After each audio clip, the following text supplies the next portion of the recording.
we'll go ahead and call the August 4th, 2022 Des Moines Area Metropolitan Planning Organization Transportation Technical Committee to order here. And do we have, we'll have a vote here to approve the agenda. Can I get a vote, please? I know I won't be able to hear, so I need to fix my sound here. So give me a minute here.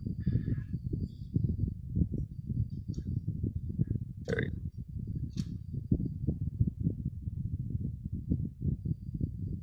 While Steve's working on his sound, can we get a motion in a second, please?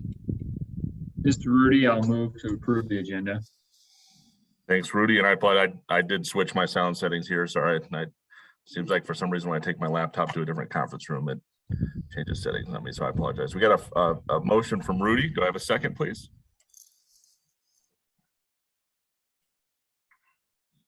Second, Davis. Thank you, John. All right. Whoops. All right. Again, since we are doing this meeting online, we won't have everyone unmute and say aye. We'll just have anyone opposed to the motion. Please speak up. So we'll wait a minute, pause just for a second to hear that if anyone's opposed. Okay, hearing none, we'll consider the agenda approved. Thank you, Tracy, for getting that out. Item number 3 is an approval of the July 7th, 2022 meeting minutes. Could I get a motion, please, for that approval? So moved, Davis. Thank you, John. A second, please. So moved, Stansel. Thank you so much. All right. Anybody have any discussion or opposition?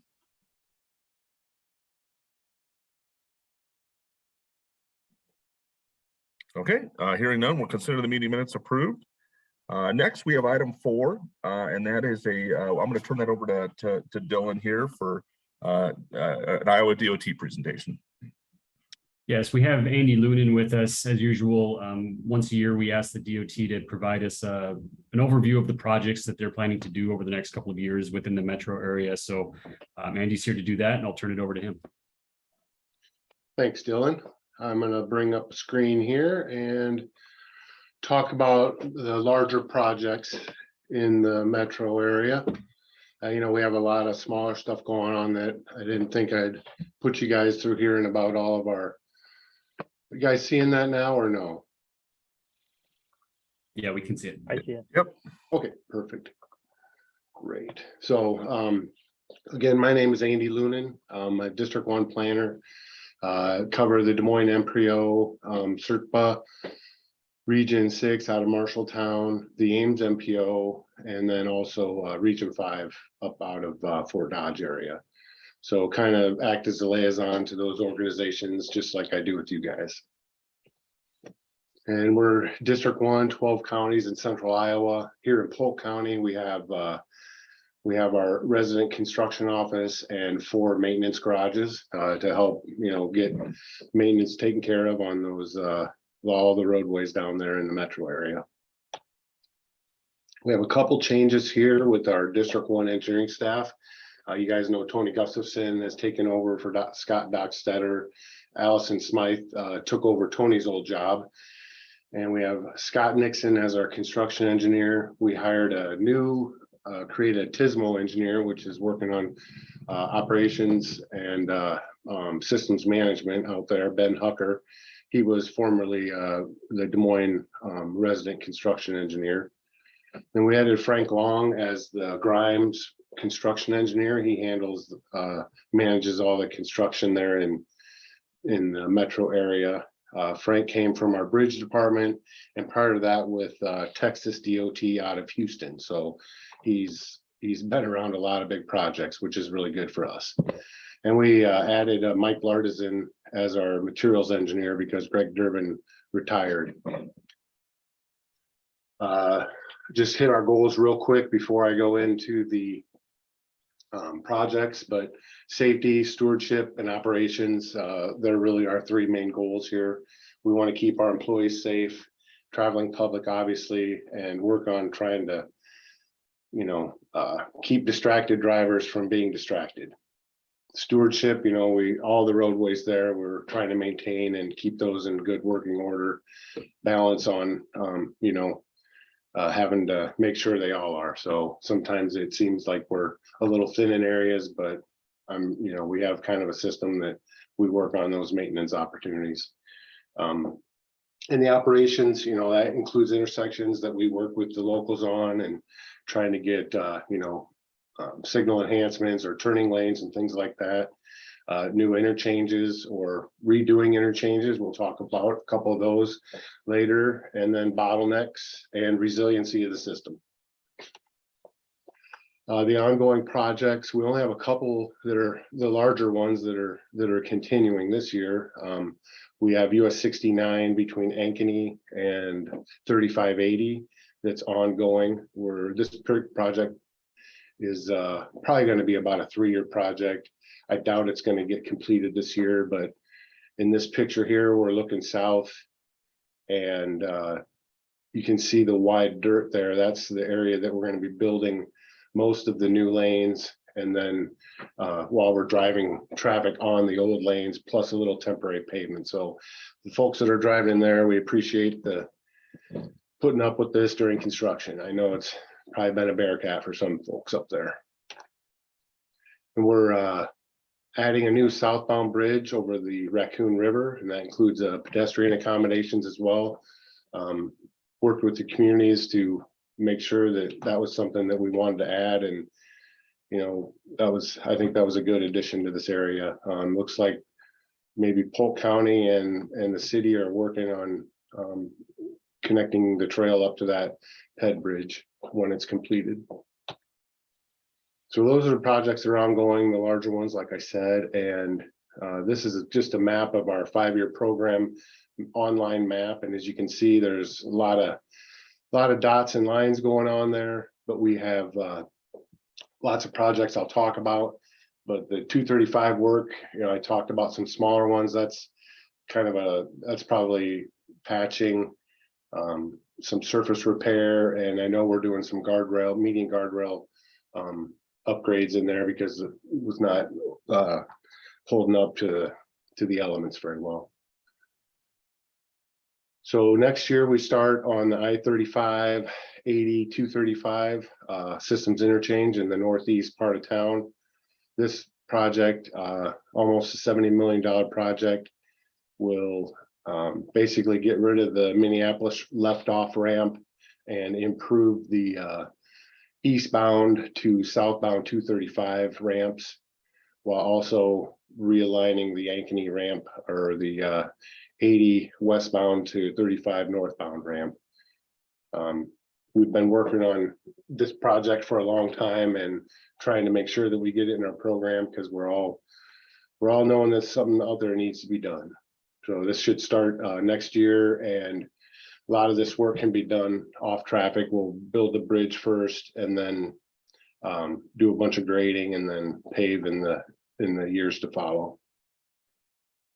And then here's kind of we in our interchange justification report and reviewing the Northeast mix, we had kind of a full build scenario done as well, which would be, getting rid of almost all the loop ramps, and we don't have any of that extra stuff programmed right now, just the project I previously talked about. But, as future comes, we'll be working to try to get those into the program as well. We have a capacity improvement from the Northeast mix going over to US 65. We've had bottlenecks there at the bottom of the pick. You can see quite a bit of traffic backed up there, especially when the trucks get in, and this is going to provide auxiliary lanes basically in each direction. So, giving a lot more room out there and providing a longer turn lane to get onto 65 as well in the eastbound direction. This is about a $37 million project. We'll also be rebuilding East 38th Street over, and looks like some connecting roadways as well. We have the, talked also about this I-35 6 laning. We have the Polk County to just north of Iowa 210 in the program. We've increased that quite a bit. We're about $175 million for that project. Some of that's due to the increased prices. Some is a little bit on the way that we were trying to stage traffic and things there on that one. Still don't have anything programmed north of that, but Iowa 2 at I-35 traffic at Iowa 210 does drop off a little bit. So, you know, it's in a little better situation, but we're also trying to push to get that programmed as well. We're kind of fighting with some other interstate work across the state to try to get, you know, the money spent here where we think it needs to be, but a lot of other priorities as well. And then really just kind of a look at that, but basically just redoing either of those two interchanges opposite, so we're not shut down, and trying to, I think we're trying to jump those grade separation crossings as well, so we don't have, you know, 3 miles or 7 miles shut down at once, where folks can go south to detour around some of those interchange closures. We're also working hard on this US 6 interchange. You guys know well because we've received some STBG monies through you guys' program funding there, and just looked at while I'm working on this, but we're up to about $90 million programmed in the program right now. I'm pretty much fully funded, except that does not include some of the highway corridor enhancements and things like that that are going on kind of concurrently with this. We're you know, working on some of the streetscaping as well, but that's probably going to be more of a local cost, so we're trying to work through that as well. We have the I-80 capacity improvement from Jordan Creek Parkway to Grand Prairie Parkway. That's still on schedule at about $57 million to start in 23 and finish up in 2026. Good news here. I talked the last time around that the Southwest Mix Master was something that we were looking for future funding on. That has been like the first year has been programmed on that. So in 2027, we've got about $36 million to start building the first bridge, the first flower ramp, and grade and pave some of the other ramps out there. So we'll be working on this project, you know, working on IJR and, you know, public involvement meetings and stuff coming up. So keep your eyes out for that one as well. We have, those were kind of all the interstate improvements that I talked about. We have a few of the larger ones here on the more on the state system, but those ones that act more like a local road out there. We have US 69 improvements, US 69 bridge over the Des Moines River, about almost $22 million program for that in 2026, and about 800,000 to work right now currently in the program to work on US 69 at Maury Street and make a little better connection between that and MLK, and that's something we're working with the city of Des Moines on. And I believe that some engineering is some planning and engineering is going to begin to take place on that. And then another larger project, this is up on the northwest side of the metro area at I-141 and Iowa 415. Really, this project took place, kind of became out of the road going up to Jester Park, 121st Street, and the crash problems we're having out there. Worked on several sets of public meetings and with consultant to come up with this preferred alternative, and we're just trying to work towards getting that done. Sorry about the dashed line here, but during the current or in the preliminary study, we were going to utilize this other roadway there, and we feel that wasn't right, and we're trying to move it to the east just a little bit off of the front of those homes. But that's about a $10 million project in our program that's funded as well. Should take place in 24 to 25. And then that's all I had as far as the larger projects. And I stopped on this page again, but if you guys have any questions, feel free to ask them here, or want a little more clarification or more info on any of the projects, feel free to ask up. Thank you so much, Andy. Does anyone have any questions for Andy?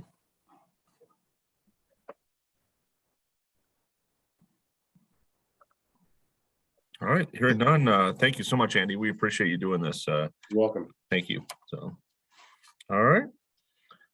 Then we'll move to item 5, report and a vote on Safe Streets for All grant. I'm going to turn it over to Zach. All right, thank you. As you may recall, we had spoke with you back in July about our plan to submit an application for the Safe Streets and Roads for All grant program. At that time, we mentioned that we were reviewing some things. We're going to come back in August with a little bit more of a solid proposal for you to vote on. So that's what we're doing today. We're proposing that we would have an action plan that would cover the MPO planning area. What we're looking at is proposing a total project cost of about $1 million. So we'd be asking for $800,000 in grant funds for this plan. This would require $200,000 in local match. And we discussed a few different options we could look at to come up with this local match. One of them would be that the MPO would cover the local match from our reserve funds. We do have enough to be able to do that. The next option would be to do some kind of special assessment of all the member governments to raise that local match. Or we could do some combination of those two where the MPO would cover half, for example, and then a special assessment would cover the other half. We spent quite a bit of time talking about these options internally. Staff believes that the best option to move forward would be for the MPO just to cover the local match with our reserve funds. So option 1 there. This application has to be submitted by September 15th. We discussed this with the executive committee in July, just for informational purposes. They did not seem to have any heartburn or issues over any of these proposals at that time, but we are going to be bringing it back through this month, obviously, for them to vote on. This is before you today for a vote, but I'd be happy to answer any questions that you may have about this grant application. Zach, I had a question. Refresh my memory. When would the awards of the grants be announced? I don't know if I'm not aware they put out a specific date, but I believe that it's probably sometime towards the end of the year that we should know. Okay, so have you roughed out a scope or a rough scope and a timeline that we might proceed with so that we can be in a position to have a action plan that meets the criteria so that we can apply for funding in the next cycle? I would say that we just started some very beginning discussions on what the scope and timeline would look like, but we have, we definitely want it to make sure that that timeline sets us up so that communities can apply in that next round. That would be the ultimate goal. Okay. Yeah, I just got back from the ITE International Annual Meeting in New Orleans, and this topic was front and center in a lot of different presentations. And the watchwords that were given from ITE staff from their conversations with US DOT and FHWA was that it's going to be highly competitive.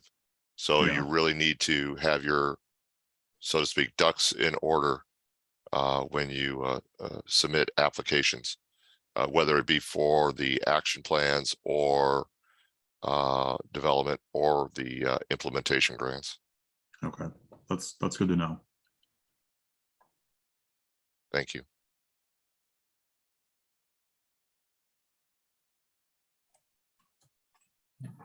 And Zach, even this essentially would be like I envision it's kind of like almost a Vision Zero plan for the whole metro. Is that Yes. Yeah. And so even if sorry, go ahead. I was just going to say that, one of the requirements of the action plan is that you have to either set a date that you will achieve Vision Zero by, or have some very aggressive reductions in that plan with an ultimate goal of getting to zero. So essentially it is a Vision Zero plan, yes. Okay. And even if the plan wasn't able to be completed by, say, next summer, you know, whether one to schedule a stakeholder engagement, whatnot. I mean, I think the Safe Streets for All program, I think, is like a 5 or 6 year program, I think, right? And so I think we Yes, yeah, have multiple opportunities to try and apply for implementation grants after this is done too. yes, yeah. Great. Okay. Thank you, Zach. Is there any other questions for Zach? Hearing none, I'd like to ask for a motion for approval regarding this Safe Streets for All grant opportunity. So moved, Davis. Thank you. I have a second, please. Second, Rudy. Great, thank you. All right, it's been moved and seconded. Do I hear any discussion?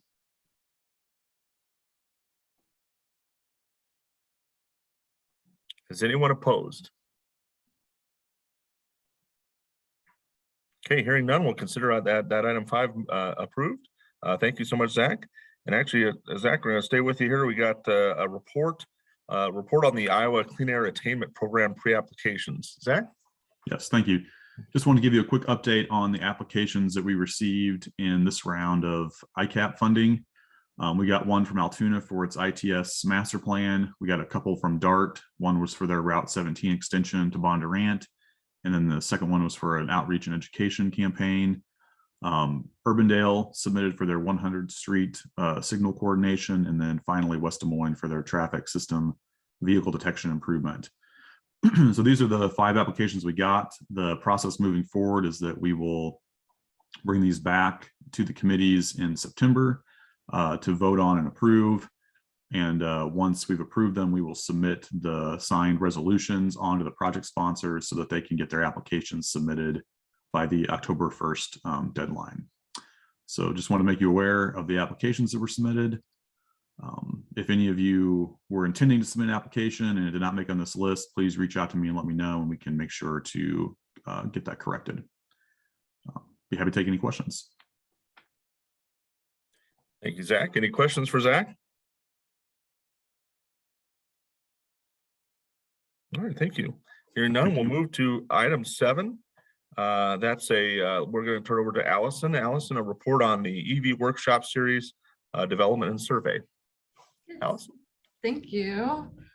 You can go to the next slide. Thank you. So MPO staff has been obviously hearing a lot about NEVI and all the IIJA opportunities for EVs, and we've been starting to get inquiries from our member communities about how to access some of these funds. And so we're piecing together a EV workshop series with some outside partners that we're hopefully tapping to bring in. And so we're asking the Transportation Technical Committee members, yourselves, take a short survey to help us identify some of the priorities for your communities across the region, develop kind of the topics and agendas, bring in some new partners, and then identify a list of some of the potential project or products that you want to see come out of something like this. So I'm going to press enter real quick and put an easy link in the chat. So that in the chat right there is a link directly to the survey. We hope that you'll have it completed and back to us by August 31st. It's not very long, shouldn't take more than 5 to 10 minutes. And then because we have been getting inundated by a lot of EV materials, we've been putting together a EV resource webpage on our website that should be released hopefully next week. We will let you know when that comes live, and I'll put a link to it in the survey, as well as we'll get it out to you all. So with that, it's just letting you all know, please do take the survey, and if you have any questions at this time, I'd be happy to take them. Thank you, Allison. Are there any questions for Allison?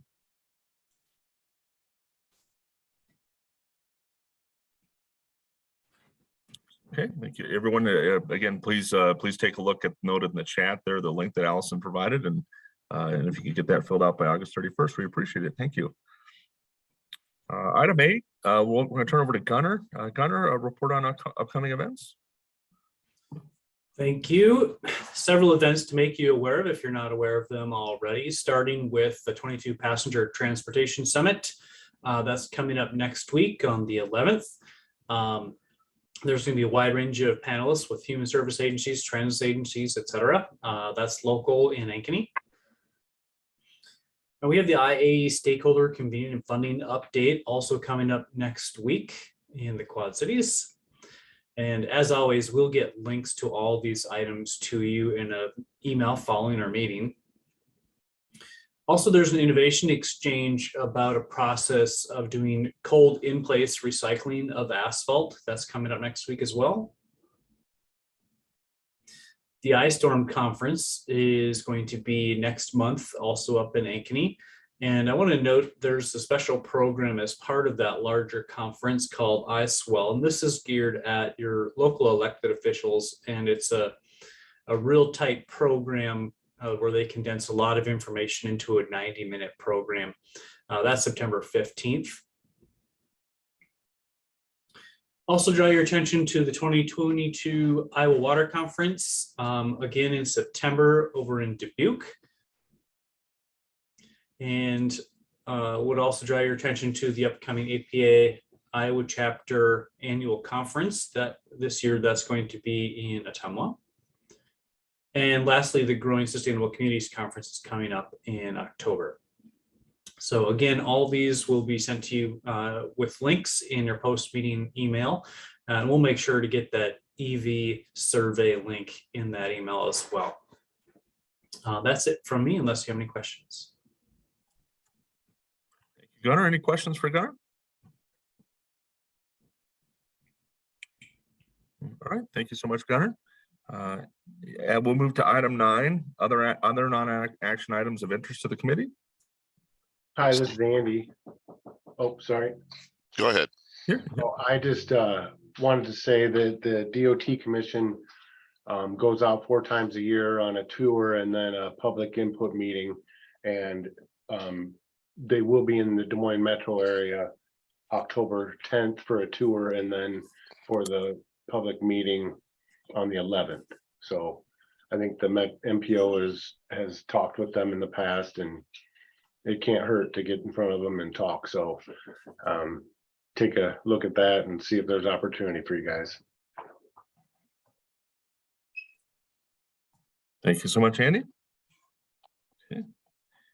Steve, I have a question, and maybe it's directed to Dylan. Yesterday, there was an email that was received, at least for the city of Des Moines, it was received by Jonathan Gaynor, Director of Public Works, from the Capitol Crossroads, Brittany Applegate, with regards to Capitol Crossroads walkability and transportation discussion. And I seem to recall that this may have been a topic that was mentioned earlier in the at a previous technical committee meeting, or maybe I'm remembering from another meeting. Quite honestly, I'm operating on about 3 or 4 hours sleep. I got into the Des Moines airport at about 1:30 this morning from St. Louis. But I was just wondering if you could expand, Dylan, as far as, or give an update on the on this discussion that we're a number of us in the metro area are being queried to participate in. Yes, there's an effort going on for New Capitol Crossroads, and they're partnering with Iowa AARP, as well as Transportation for America, or Smart Growth for America, of which Transportation for America is their transportation wing, to look at walkability, how to improve walkability throughout the region. And when they say walkability, they're literally looking at multimodal, so walking, biking, and that kind of thing. But they've had some conversations. They met with us maybe a month or so ago, and I think they've met with, like you said, some of the other communities, engineering groups and so forth. But they want to bring in, at least the first part of this is bringing in someone from Transportation for America to engage stakeholders like planners and engineers and other stakeholders on what opportunities and challenges are out there.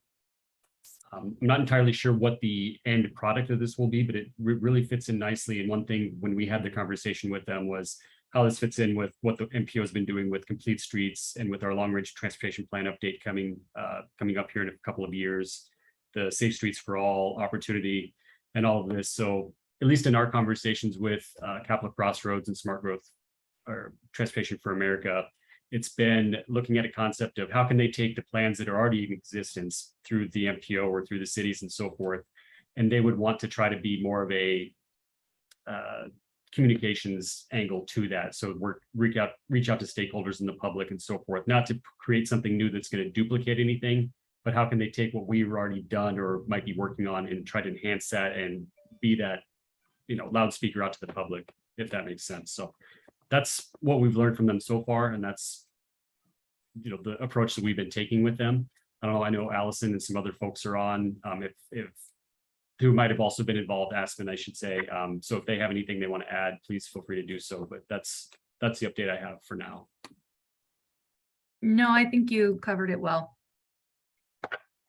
All right, thank you. I was just a little concerned, some of the language that I saw in there. I'm not sure. I think there is an awareness of what we're doing, at least in the city of Des Moines, in terms of complete streets. At least I'm sure it is, but from MPO staff, but it wasn't the verbiage didn't necessarily convey that completely, at least from my perspective. But so I just wanted to kind of get a little bit more context as to what some of the background, as far as background leading up to the discussions in this email. But Okay. Thank you. Yep. Thank you, John. Thank you, Dylan. All right, any other items? I have just one. If Gunnar, you'll move the slides forward. There we go. So I just wanted to take a quick moment and just let you know, so part of the NEVI process from the IIJA is it requires a state plan from each of the 50 states to be submitted to the joint office on August 1st. Iowa DOT did do that just this week and made it available online. I'll put a link and have Gunnar send out a link as well. So if you'll recall, Iowa DOT will be receiving over $51 million over a 5-year period. And so they work to make this plan align with some of the Iowa in Motion, their long range transportation plan as well. And so I just want to pull out a couple key pieces. We'll give you a link to the actual plan itself if people want to have a look at it, but just to kind of go over, you can go to the next slide, Gunnar. Just to kind of go over some of the basics, because IIJA does have a lot of moving pieces in there. One piece is that, no, we're not getting the next slide. Okay, so I'll just vibe. So one is that a lot of the focus of the NEVI dollars is originally going to be on the alternative fuel corridors. So those alternative fuel corridors include our interstates, I-29, 80, 35, and a handful of other spurts off that. So NEVI dollars need to be used to build out those AFC corridors before you can use them in non-AFC areas. The DOT is expecting that to take about 2 years. Some other interesting things, EV infrastructure right now is not being deemed feasible for DOT properties and rest stops. So they're looking at that 1 mile radius around interstate exits and things like that. Some of the outcomes that they're looking at is obviously maximizing the dollars, aligning with state goals, looking at how ownership, operations, and maintenance will not be part of the DOT's responsibility, but rather the partners, whether that's a municipality or the agency or company that houses that. And that as they get into finalizing some of these sites, they are going to be pulling in more community partners and having smaller conversations. You'll see a quote down here at the bottom that talks about the utilities conversations and that they're really trying to figure out how much they can handle. And so those pieces are in there. And then you can go to the next one too, Gunnar. So the DC fast charging stations do have a compliance within the NEVI document itself. So a station is supposed to have 4 charging ports with 150 kilowatt hours, charging stations within 1 mile of the corridor. Right now, there are only 3 of those that are compliant within the state, including the one in Waukee at the Come and Go near Fleet Farm. And it does have 9 other metro charging stations that are within that required distance, but lack that for charging port capacity. So none of the proposed sites within the plan are within our MPO boundaries as of yet, but we'll be keeping an eye on that. Just some other considerations that they looked at: workforce and Justice 40, which is the Biden administration's kind of equity bill that they put forward. And then some of the things that we'll be looking at is how they're tracking performance. And so you'll see here that some of their new metrics might include how many compliance stations are out there, how many are serving rural or disadvantaged areas, even getting down into the certified professionals that we have in the state and in the regions to start working on these. So the plan is out there. I'll put a link in the chat. Gunnar did mention that the I-80 stakeholder meeting is going on in Moline. This will cover parts of the I-80 piece of the Iowa DOT EV plan. And there is a webinar option if you don't want to go to Moline at 9 o'clock in the morning. And I'll put that in the chat and have Gunnar send that out as well. But we just wanted to make you aware that this is out there. And we'll be working with the DOT and partners on our pieces of this as it continues to move forward, and we'll keep you updated. So if you have any questions, please feel free to let me know. Excellent. Thank you so much, Allison. All right, any questions for Allison? No, she just, the event was just posted in the chat there, you can see. Okay, thank you, Allison, for posting that link. Okay, any other items? Okay, hearing none, we'll go to item 10. Our next meeting date will be September 1st, 2022, 9:30 a.m. as usual. That being said, we'll consider this meeting adjourned, and everyone have a great day. Thank you so much. Thank you. Thank Thanks, you. everyone.